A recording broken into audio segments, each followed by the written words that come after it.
Hello, folks. So I was asked a few times this week whether I was going to be covering Dragon Age: The Veilguard when it comes out. Um, I'll be honest. I've had a little think about this for a little while now, and in all honesty, I'm not sure I will. If I'm being completely honest, I had a really good time in recording Dragon Age Origins and doing that and doing that as a let's play. It was really cool. And I know a lot of people have told me, look, let's plays are dead. Why are you doing them on the secondary channel? Well, I'm doing them on the secondary channel because they're dead. Because in all honesty, they won't get watched on the main channel and it'll tank the analytics. Do you know what I mean? So I'm doing them on this channel for that reason. So it's not that I don't think it'll do good in content. I think it will. I think if we do Veilguard, it will do a very good numbers, especially from what I've said in the past. A lot of people from the other channel will probably come over and watch it because they think, cool, he's going to do this stuff. It's going to be great. But the more I'm hearing about the game, the more I'm really resigned to Dragon Age pretty much being done now. This is not the same BioWare who brought out Mass Effect 2. This is not the same BioWare who brought out Dragon Age Origins that we're seeing on the screen now. Origins was always the one I wanted to play. And I did it on the channel, right? We played it. The main reason why, the straw that broke the camel's back in terms of me umming and ahhing whether I was going to do Veilguard or not, was BioWare coming out and saying that none of our decisions would matter in Dragon Age: The Veilguard. As in, anything that you did in Dragon Age Origins 2 and Inquisition, the three previous games, don't really come over to the Veilguard. Now, I can see why they've made that decision.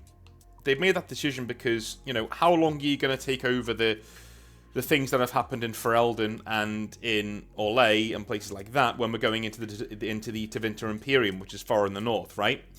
The Trespasser DLC for Inquisition set up what's going to happen in Veilguard, or at least it was trying to anyway, which is fine.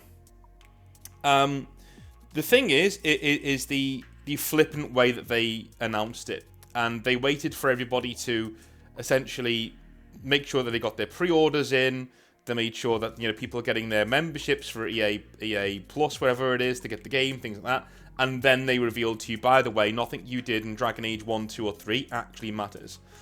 I was going to play all three of the original Dragon Ages on the channel in preparation for Veilguard. That was the original plan of what we were going to do.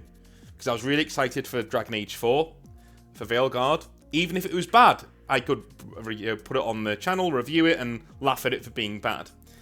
Right now, though, I'm just kind of tired. I'm just kind of out of it with Dragon Age right now. BioWare are not a good company to make games, and I just can't bring myself to do it. Not when I've got so many other things that I want to play for the channel. Right now, as I said the other day, I'm recording Cyberpunk 2077, and I'm having a blast doing that. It's awesome. But I've just finished Dragon Age Origins. I'm playing through my favourite games and sharing them with everybody and having a really good time doing so.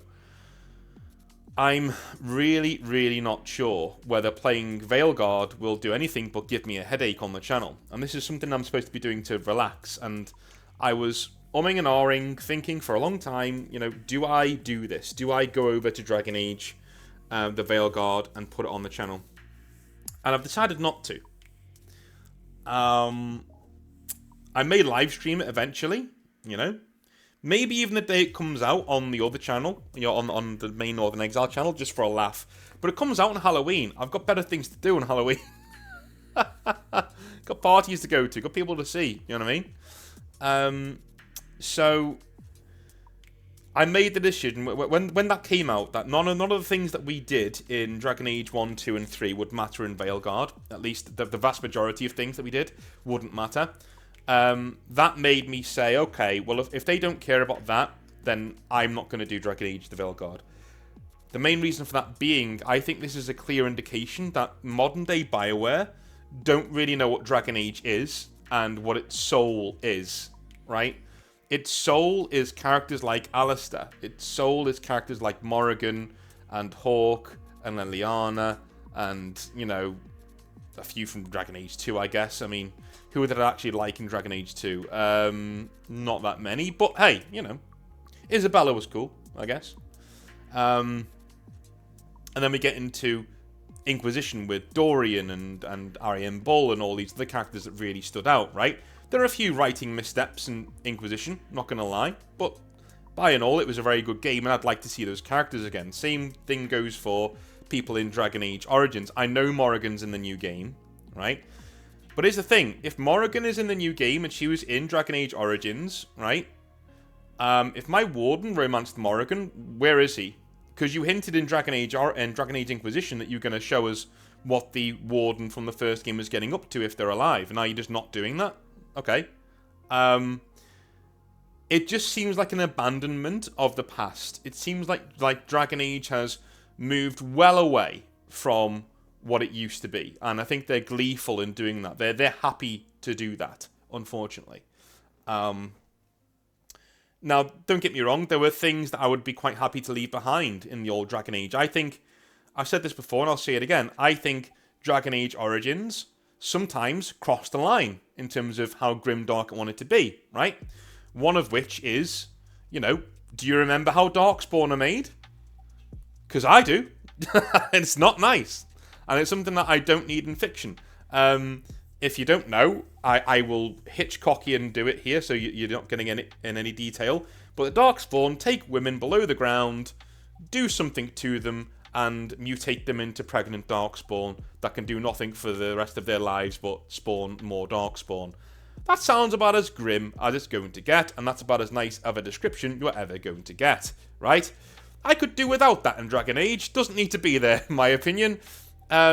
Another joke that they do in Dragon Age Origins is, you know, you have two human guards standing guard, of course, and there is an elven woman who has been beaten to death in front of them. And one of them says, "Oh, I hate it when they do that. Elves are so pretty, you know?" And then the other one says, "What do you care? She's still warm." Do you need that in fantasy? I don't, right? So there are certain things that I'd be quite happy if they left behind in Dragon Age Origins and left it there. I'm not saying that, you know, we need to be carrying over all of the abrasive edges of Dragon Age Origins. That's not what the soul of the series is. The soul of the series is storytelling. And yes, they overstepped the mark in a few places, but the soul of the series is the characters. And if we're not finding out what they were doing by the time we get to Veilguard, I know it's 20 years on from Dragon Age Origins in-game, right, in the setting, but I'd still like a little hint as to what's going on elsewhere with my characters. It wouldn't take much to write something like that into the game. The fact that they're not going back and doing that tells me, yeah, number one, they're missing the soul, that they've completely misunderstood what Dragon Age actually is, and number two, they didn't have time to put it in. Those are the two things I think are going on. Right? They don't know what the soul of this game is, and what the soul of the series, what it is, which is the characters. And number two, they didn't have time to put it in. So why were they rushing so much? Because if I'm the lead designer of Dragon Age, the first thing I'm saying is, okay, what decisions are we carrying forwards from Dragon Age Origins? Now, I'm not saying carry forwards all of the options from Dragon Age Origins. That would be silly, right? Because there's so many, and the game is so long ago. It was like 2009 it came out. Let's not be silly here. But I would say we need 5 main choices from Dragon Age Origins that need to come forward to Veilguard. We need 10 big choices from Dragon Age 2 that need to come forward to Veilguard, and we need 15 to 20 major choices that the player would have made in Dragon Age Inquisition to come forward to Veilguard, right? So the closer we get to the newest games, the more things are carried forwards, because the world has changed in that time, and I've got no problem with that. As I said, there are certain things that I'm not a fan of in old Dragon Age. But to just blanketly say, nah, nothing in Dragon Age 1 or 2 is even going to be mentioned in this game, and nothing in the base game of Dragon Age Inquisition will be mentioned in this game either. The only thing that's going to be mentioned is Solus, and like how you reacted to him at the end of Trespasser. That's it. And if you didn't buy Trespasser, sucks to be you. Go fuck yourself. Right? That's not the spirit of Dragon Age. Not to me. And if this was a decision made on its own, I'd probably say, do you know what? I'm still going to give this game a go because, you know, well, it's Dragon Age. Do you know what I mean? But with everything else that we've seen, you know, the floaty, terrible-looking combat, you know, the cartoonish art style that is in the game, even outside of the trailers, even the gameplay is very cartoony. The idiotic-looking Darkspawn, the unlikable, Marvel-like written characters who are in the game now.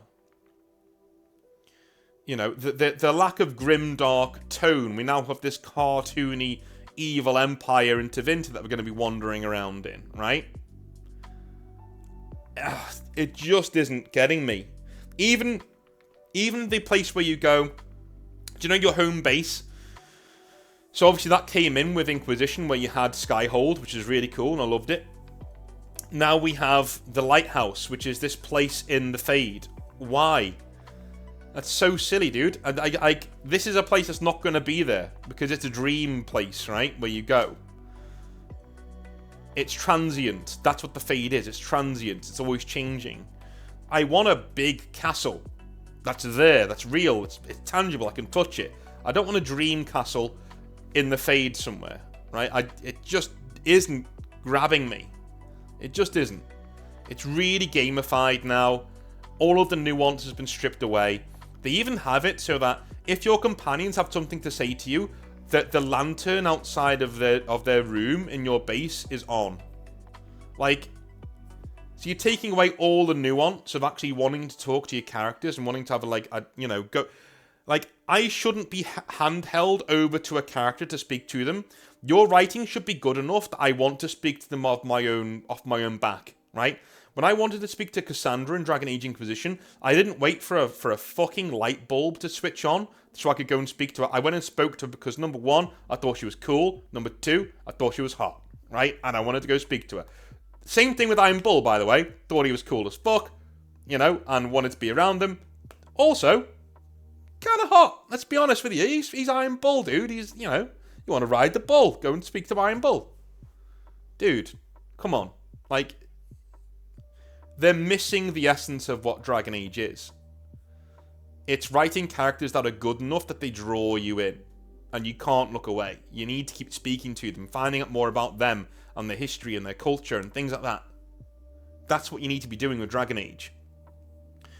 And this last announcement just kind of made me shrug and go, well, I guess I won't play that then. Because now my reasons for playing Dragon Age 2 and Dragon Age Inquisition on the channel are also null and void. Because I was playing them with the lead up to Dragon Age Veilguard.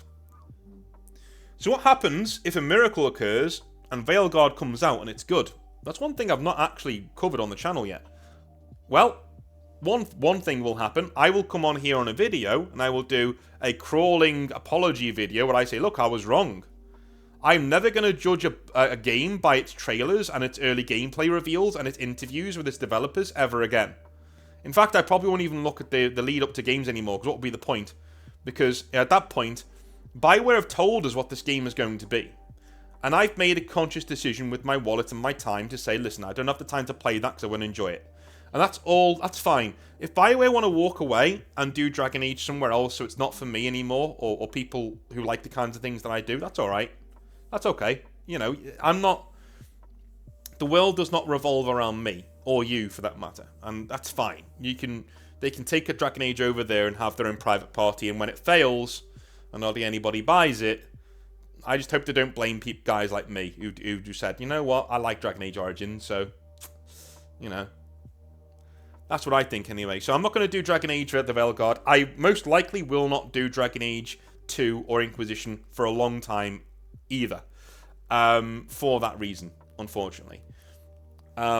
If Veilguard comes out and it's a good game, one, I will make that groveling apology video.